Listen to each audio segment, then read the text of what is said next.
the 1920s, Cambodia was a deeply spiritual nation, where every local man had to spend at least a year in a monastery.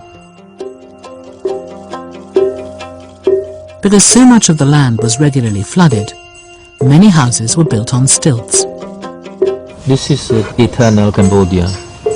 If you tell me that this image was took yesterday, I would believe you, because this is the traditional Cambodia as it always was. This unusual photograph shows a Cambodian official working in the French colonial service.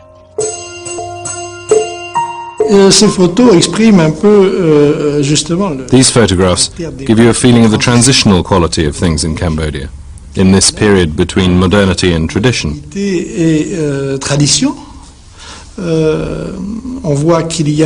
You can see some modern elements, the hat, the moustache, the bow tie, but he's also dressed in Cambodian style with his sampot trousers. The interesting thing is the way it's all mixed up. Cambodia had neither the raw materials nor the population of Vietnam, so it couldn't generate huge sums of money for France. But it did possess one of the glories of Indochina, the temple complex of Angkor.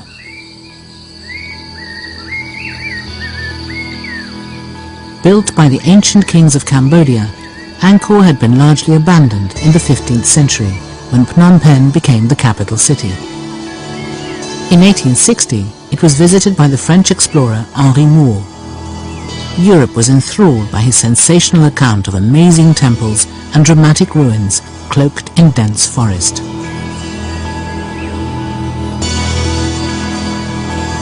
When Bussy first approached Khan, he had promised to make Angkor a priority.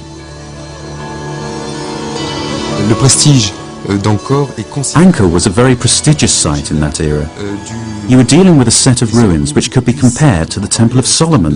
There was nothing comparable in the world. With all that history, all those memories preserved in its walls and temples, the archives of the planet just had to have it.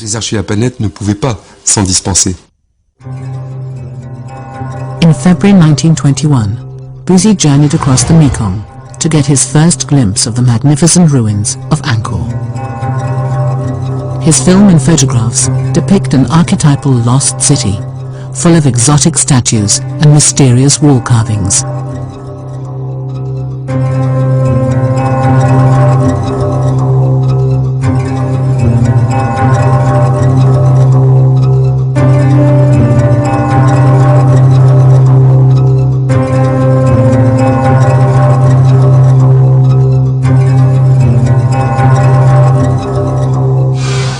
The tallest and best preserved building was called Angkor Wat, the temple of the city.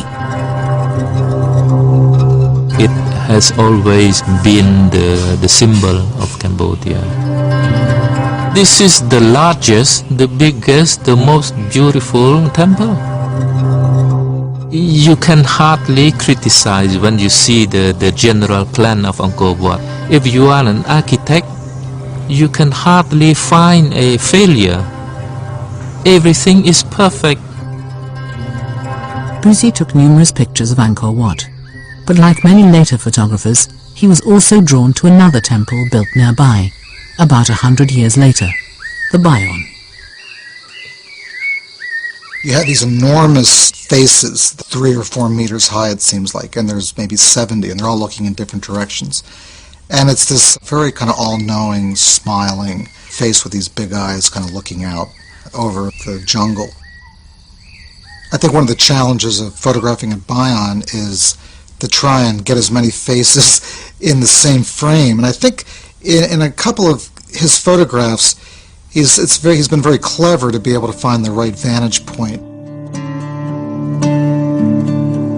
By 1921, French archaeologists had cleared many of the temples and were beginning the long process of restoration. To start with, the priorities were very basics, clearing temples one by one. It was a task which was really challenging, very exciting one, because this is one of the largest archaeological sites in the world. They started to introduce restoration, and I mean spectacular restoration, where they rebuilt integrally some monuments which had previously completely disappeared. In addition to the small army of Cambodians employed by the French to clear the site, Bussy found the lost city of Angkor to be a surprisingly busy place. His trip coincided with an official visit by a Siamese prince and his entourage. He photographed local boys fishing with bamboo baskets in a temple moat, and a Cambodian family in front of their country's most important monument. Inside Angkor Wat, he took dozens of portraits of monks. It was built to represent Mount Meru, which in Hinduism is the home of the gods. But over the centuries, Angkor Wat had become an important site for Cambodian Buddhists. I guess that it can be a little bit like Muslim people who go to Mecca. You wish that at least once in your life you have to see Angkor Wat.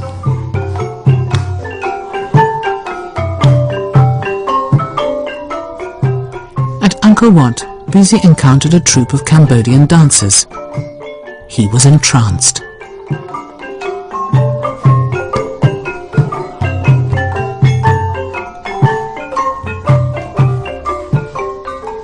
In Cambodia, dance was far more than entertainment. According to one founding myth, the Cambodian people were descended from the holy union of a hermit and a celestial dancer. Dancers, in a way, are the link between the human and the divine. And the dance had a ritual function. For example, the Muni Mekala dance is actually a rain dance. It's a battle between a storm demon and a sea nymph, a sea goddess. And when thunder and lightning go at each other, it brings rain to nourish the rice fields of Cambodia. Bussy carried on to Phnom Penh, where he filmed the king's own personal troupe. This unique film shows the royal ballet in rehearsal.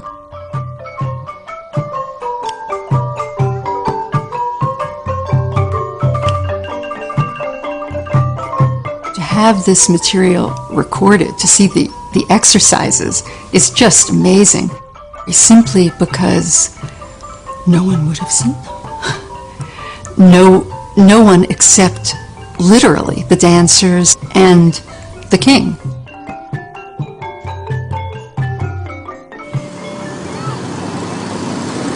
In the 1970s, during the murderous rule of the Khmer Rouge, 90% of the dancers in Cambodia's royal ballet were either killed or exiled. The carnage almost destroyed a tradition which had lasted hundreds of years. Tay is one of the few dancers to have survived the turmoil of the Khmer Rouge era. Today she teaches in Phnom Penh, demonstrating to a new generation the skills Bussy photographed in the 1920s. The training was very tough. The teacher was always hitting us, and they would pinch us and twist us in order to make us dance properly. You would spend the whole morning training to make your hands supple. They would get me to bend my fingers, and then to do this, and then to show this. The fingers curved like thorns on an orange tree. All the members of the royal ballet lived within the palace compound in the quarters of the king's harem. The royal family itself was directly involved in training the dancers.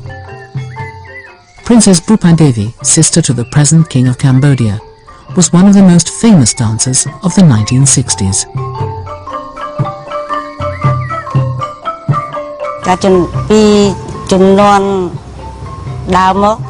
In those days, the dancers from the Royal Ballet were all one big family, and the king looked after that family. Everyone lived within the walls of the royal palace. Mothers with their children, and the skills and techniques were passed from mother to daughter, generation to generation.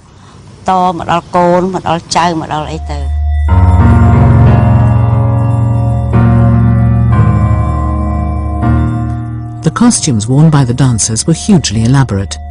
It was a performance in itself just to get into them. The corset had to be very tight. If it wasn't, it would be uncomfortable to dance it. A tight corset gave you a very straight back. If not, you would just slump. So the tighter the better, really. We didn't have zips or anything like that. Costumes were actually sewn onto the dancers.